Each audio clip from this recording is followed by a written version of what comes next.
Hi everyone, welcome to films to fashion. And உங்கள் எல்லாரையும் பார்த்ததில் ரொம்ப சந்தோஷம். நீங்கள் லைஃப்பில் யாராச்சும் உங்களை கண்ட்ரோல் பண்ணி வச்சுருந்துருக்காங்களா? நீங்கள் எப்படி சாப்பிடணும், எப்படி ட்ரெஸ் பண்ணணும், என்ன படிக்கணும், எப்படி நடக்கணும், எப்படி சிரிக்கணும், எப்படி பிஹேவ் பண்ணணும் அப்படின்னு யாராவது உங்களை கண்ட்ரோலில் வச்சுருந்துருக்காங்களா? அந்த கண்ட்ரோலில் நீங்கள் இருந்திருக்கீங்களா?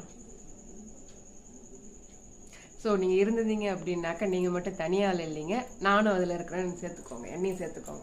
ஸோ பட் நான் இருந்தேன், அந்த கண்ட்ரோலில் நான் இருந்தேன். பட் ஆனால் இப்போ நான் இல்லை. பட் இருந்தாலும் அதை பற்றி நான் பேசணும் அப்படின்ட்டு தான் வந்திருக்கிறேன் நான்.